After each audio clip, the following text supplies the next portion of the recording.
Ya tahun 2002 kalau nggak salah, waktu itu Jembar baru lahir.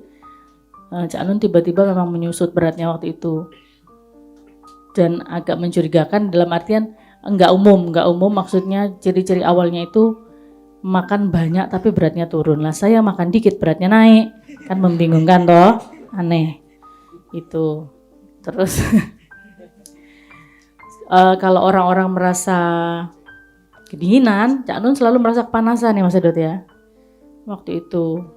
Jadi tapi itu ya saya menyadarinya agak cukup lama karena setelah sekian langkah dilakukan, yaitu langkah medis dilakukan yang Mas Edot tadi mungkin udah cerita ya. Jadi Cak Nun ke dokter itu kasih hasil tes darah disuruh balik sampai 3 kali. Pertama dikasih, besok cek darah lagi. Kita nurut aja, darah apa? Ya darah seperti ini, cuma tolong diulang. Cek darah. Yang kedua, kembali ke dokter, masih disuruh cek darah lagi. Mulai curiga loh, kenapa? Kok masih disuruh cek darah? Padahal ini udah darahnya Cak Nun. Setahu kami yang mengantar Cak Nun, semua nggak ada yang salah. Tapi ya sudahlah, coba kita pindah tempat akhirnya. Pindah tempat untuk ambil darah. Sampai yang ketiga, dokternya kayaknya kok masih salah ya. Tambah bingung. Loh kok masih salah, ini sudah yakin bener dok?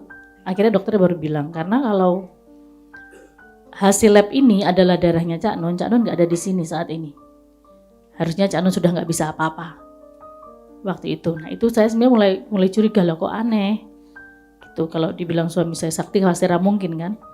Itu mustahil, jadi jangan ada yang percaya kalau suami saya sakti, itu bohong besar. Jadi saya nggak. Jadi akhirnya dokternya mungkin ya pasrah, kemudian kami disuruh melakukan berbagai proses yang diceritain Mas Edo tadi. Akhirnya kita meyakinkan diri bahwa memang itu ada sesuatu yang janggal. Terus saya bilang sama Cak Nun, ya ini sudah jelas kok bukan suatu hal yang wajar. Jadi ya Mbok, saya juga nggak tahu harus gimana. Saya juga nggak punya pengetahuan mengenai hal-hal seperti itu. Jadi saya cuma bilang, ya ini kayaknya ada yang aneh, Mbok tolong diselesaikan. Saya cuma gitu. Terus Cak Nun nggak tahu melakukan apa. Terus alhamdulillah dikasih sembuh sama Allah, diizinkan sembuh. Termasuk yang ingin saya ceritakan terakhir itu gini. Mosok saya enggak tahu bahwa saya digituin. Sejak awal saya tahu, alhamdulillah. Wong semua tidak wajar kan itu. Tapi saya tidak pernah melakukan apapun sebelum itu demi kepentingan bersama. Kalau hanya untuk kepentingan saya tidak akan melakukan apa-apa. Saya pasrah kepada Allah. Tapi begitu Mbak Fia mengatakan, ya Mbak sudah diatasi, kan sudah jelas seperti itu. Baru saya mendapatkan legalitas atau sertifikasi untuk melakukan sesuatu. Itu. Sehingga begitu Mbak Fia mengatakan Mbak sudah diatasi, akhirnya saya melakukan. Malam itu juga saya melakukan sesuatu. Dan besoknya saya sehat walafiat, dan kemudian saya gemuk sampai terlalu gemuk sehingga ganteng saya berkurang 2%. Yang ditanyakan Mas Edot dan teman-teman di Fakultas Kedokteran pada hari raya yang lalu adalah apa yang saya lakukan pada malam hari itu sehingga paginya saya sehat dan seterusnya. Itu PR kita bersama. Nanti kita ceritakan kapan-kapan. Karena itu tidak bisa saya omongkan untuk umum seperti itu. Barang siapa nanti mengalami sesuatu, maka ada kemungkinan saya bisa kasih tahu Anda apa yang harus Anda lakukan. Tapi prinsipnya sama dengan semua yang kita omongkan mengenai bahwa sehat milik Allah, sakit milik Allah, mati dan hidup milik Allah. Inna sholati wa nusuki wa mahyaya wa mamati lillahi rabbil alamin. Kalau saya membalas orang yang menyakiti saya, eman tangan saya sehingga dia pernah, tangan saya menjadi punya sejarah menyakiti orang. Saya tidak mau itu. Karena saya punya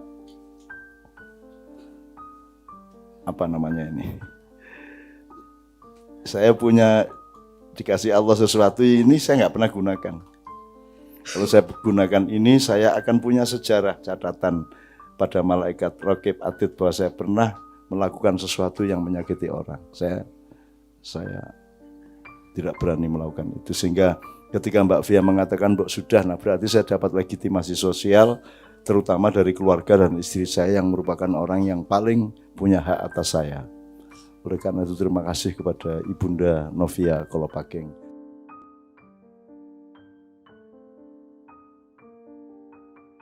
Ya tahun 2002 kalau nggak salah, waktu itu Jembar baru lahir.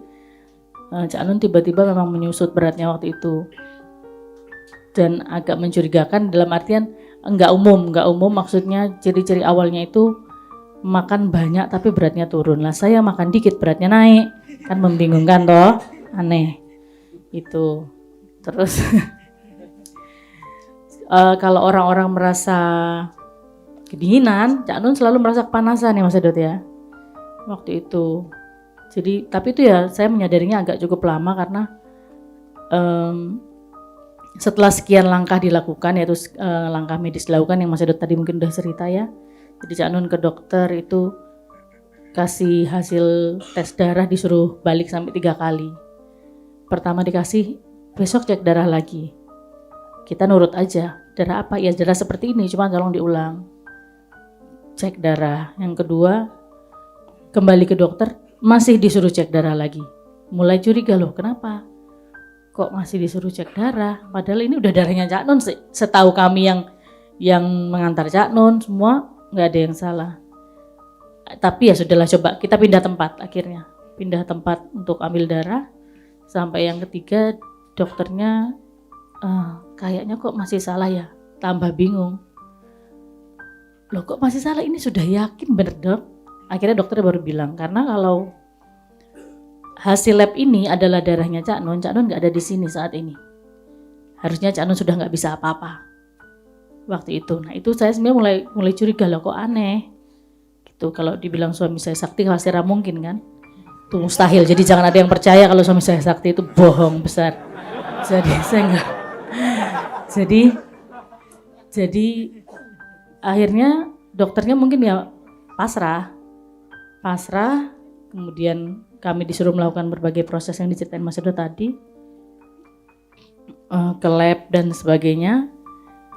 Dan ya itu tadi, ternyata tadi sudah ceritain ya bahwa menurut ahli radio FM, radiologi, ya itu tapi dikasih taunya kemudian oleh Mas Edot bahwa dari hasil itu memang ternyata parah. Cak Nun ini sudah hitam. Kalau secara medis mungkin tinggal 3 bulan. Itu sama seperti Mas Alman. Itu alhamdulillah apa astagfirullah sekarang Cak Nun masih ada. Kan? Karena harusnya menurut medis 3 bulan.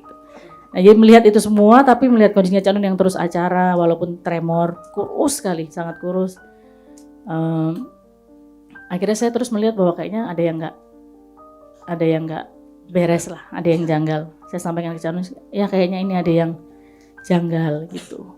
Kemudian dari situ mulai proses-proses investigasi, baik dari dulu waktu itu yang pertama kali diperiksa itu fesesnya Cak Nun ya. Kotorannya Cak Nun, memang saya tanya ada yang lain nggak, ada yang aneh nggak dari buang airnya ayah. Cak Nun bilang itu warnanya seperti aspal, hitam waktu itu. Terus karena saya bukan dokter jadi saya nggak ngerti itu sebuah keanehan apa enggak. Pokoknya akhirnya saya sama Pak D almarhum waktu itu memutuskan sama Mas Edot juga, kita itu untuk memutuskan untuk itu diperiksa di lab. Periksa di lab, setelah keluar hasilnya dan ternyata sampai berapa ya? 1.600 ya. Pertama ya ketika itu jadi bentuknya kering dan keras seperti aspal. Kemudian dibawa oleh Pak D, karena waktu itu Pak D Zainuri adalah petugas lab ya di UGM. Jadi dia bisa masuk ke sana, punya akses ke sana. Itu dibawa, dimasukkan ke dalam, kalau zaman dulu kan kita foto masih pakai film dan ada plastiknya yang tebel itu. Nah itu dibawa, dimasukin ke situ sama Pak D. Sampai di rumahnya Pak D itu meledak sampai terbuka tutupnya dan muncrat ke atas. Untungnya sama Pak D masih ada beberapa yang masih bisa diambil dan kemudian besoknya dibawa ke lab. Setelah di lab baru ketahuan sampai 1.000 derajat lebih ya, baru itu bisa terurai. Dan unsurnya adalah uranium. Gitu. Uranium tau kan temennya akuarium?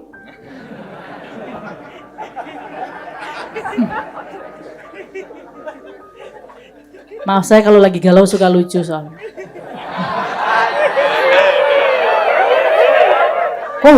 galau sedih bukan galau cinta.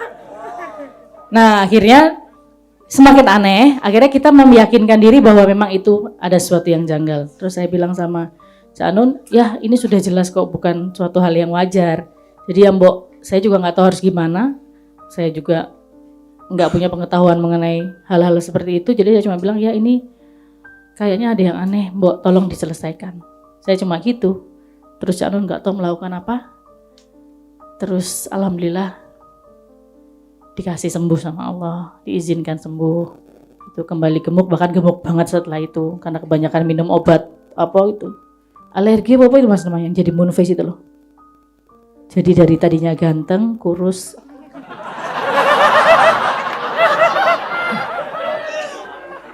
Gantengnya berubah, gantengnya memudar karena terlalu kurus. Kemudian saya punya harapan akan ganteng lagi, ternyata gemukan. Jadi gantengnya nggak jadi. Jadi saya ini sebagai istri teruji di segala macam situasi berdasarkan kegantengan suami saya. Saya kira itu aja sih. Ya Ai, ada yang mau tambahin nggak Ai? Kejujuran seorang istri. Itu dia. Kok Ai itu ada dua kemungkinan loh kalau saya manggil Ai itu. Udah pernah saya ceritakan kan? Oh belum, berarti Anda jamaah baru. Ai itu saya kalau manggilkan ayah, jadi saya manggil Ai, gitu. Ai, temennya maksudnya ayah. Itu kalau saya lagi baik hatinya. Tapi kalau saya lagi marah, saya lagi kesel, lagi jengkel sama Cak Nun, Ai itu berarti Ainun. Oke, terima kasih. Assalamualaikum warahmatullahi wabarakatuh. Ada satu hal teman-teman sekalian, ini bukan cerita mengenai saya, mengenai Alma. Kita sedang belajar mengenai apa itu sakit, apa itu sehat. Kita belajar mengenai bagaimana bersikap terhadap sakit, bagaimana menganalisa yang namanya sakit, bagaimana ketepatan anggapan kita mengenai sehat dan seterusnya. Jadi Mbak Via, selama saya disebut sakit itu kan kita tidak pernah berhenti. Saya tidak pernah menggeletak sebagai orang sakit di rumah, apalagi di rumah sakit. Artinya saya tidak pernah berhenti begini ini terus menerus. Nah teman-teman Kiai Kanjeng sudah tidak tega sama saya karena kalau makiyahan saya sudah tremor begini. Saya pingsan berapa kali ya. Mungkin Mas Bobit, Mas Jijit atau Mas Joko atau siapapun bisa urun cerita supaya Anda jangan nurutin sakit. Anda itu harus melawannya, mencarinya, mentepatinya dalam sikap Anda terhadap apa yang disebut sakit itu. Karena saya ingat kok Ramadan, itu Ramadan juga itu berlangsungnya. Dan saya jam 2 siang itu workshop sama anak-anak santri di Ceweng, di Bojonegoro. Lari-lari saya dalam keadaan seperti itu. Dan malamnya saya makiyahan jam berapa itu pingsan. Saya tengah-tengah begini saya pingsan dan alhamdulillah saya selalu dikasih tahu kalau mau pingsan. Sehingga saya perkirakan omongan saya redakan begini, ketika detik mau pingsan saya sudah berakhir, baru nyet gitu. Nah, teman-teman mungkin bisa cerita, saya tambahin sedikit, saya pingsan salah satunya ketika saya diminta pengajian di Rutan Cipinang, siang hari jam 1 ke atas itu. Dan tengah-tengah saya bicara, wah ini kata semaput ini.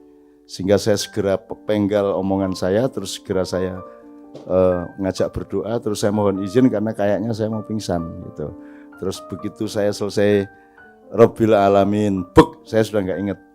Tiba-tiba saya siuman ada di sebuah kamar yang sangat sejuk dengan AC yang dingin dan di sekitarnya ada semua kemewahan, ada gorden yang berhias-hias, ada kembang-kembang yang bertaburan, ada buah-buahan yang berderet di meja. Pokoknya kasurnya sangat bagus, saya sangat empuk punggung saya. Dan saya kaget loh, di mana saya? Kan setahu saya tadi di Cipinang, di rumah penjara. Kok saya tiba-tiba ada di sebuah kamar yang indah? Gitu. Jangan disangka itu di surga. Ternyata masih tetap di Cipinang, cuman di Cipinang itu ada kamar yang begitu indah, begitu mewah. Dan ketika saya bertanya-tanya di mana ini saya kok ada di sini, terus ada suara dari atas kepala saya berbaring gini, ada suara sampun dangan Cak Nun. Gitu. Kaget aku. Tak delok, oh Bul Tommy Soeharto. Jadi saya ditampung di kamarnya Mas Tommy Soeharto yang ketika itu di penjara. Dan kamarnya modaro luweh indah 1000 kali lipat daripada kamarmu saiki iki. Nah, itulah makanya kalau bisa usahakan supaya engkau nanti bisa dipenjara di Cipinang supaya siapa tahu dapat kamar seperti itu. Termasuk yang ingin saya ceritakan terakhir itu gini. Mosok saya enggak tahu bahwa saya digituin. Sejak awal saya tahu, alhamdulillah. Wong semua tidak wajar kan itu. Tapi saya tidak pernah melakukan apapun sebelum itu demi kepentingan bersama. Kalau hanya untuk kepentingan saya tidak akan melakukan apa-apa. Saya pasrah kepada Allah. Tapi begitu Mbak Via mengatakan, ya Mbak sudah diatasi. Kan sudah jelas seperti itu. Baru saya mendapatkan legalitas atau sertifikasi untuk melakukan sesuatu. Itu. Sehingga begitu Mbak Via mengatakan Mbak sudah diatasi, akhirnya saya melakukan. Malam itu juga saya melakukan sesuatu. Dan besoknya saya sehat walafiat dan kemudian saya gemuk sampai terlalu gemuk sehingga ganteng saya berkurang 2%. Nah. Yang ditanyakan Mas Edo dan teman-teman di Fakultas Kedokteran pada hari raya yang lalu adalah apa yang saya lakukan pada malam hari itu sehingga paginya saya sehat dan seterusnya. Itu PR kita bersama. Nanti kita ceritakan kapan-kapan. Karena itu tidak bisa saya omongkan untuk umum seperti itu. Barang siapa nanti mengalami sesuatu, maka ada kemungkinan saya bisa kasih tahu Anda apa yang harus Anda lakukan. Tapi prinsipnya sama dengan semua yang kita omongkan mengenai bahwa sehat milik Allah, sakit milik Allah, mati dan hidup milik Allah. Inna sholati wa nusuki wa mahyaya wa mamati lillahi rabbil alamin. Kalau saya membalas orang yang menyakiti saya, eman tangan saya sehingga dia pernah, tangan saya menjadi punya sejarah menyakiti orang. Saya tidak mau itu. Karena saya punya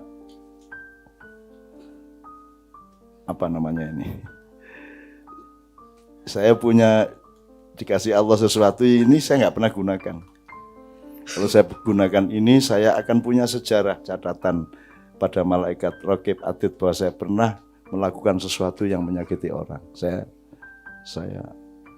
tidak berani melakukan itu sehingga ketika Mbak Via mengatakan Mbak sudah, nah berarti saya dapat legitimasi sosial terutama dari keluarga dan istri saya yang merupakan orang yang paling punya hak atas saya. Oleh karena itu terima kasih kepada Ibunda Novia Kolopaking Saptaria Sangamangga.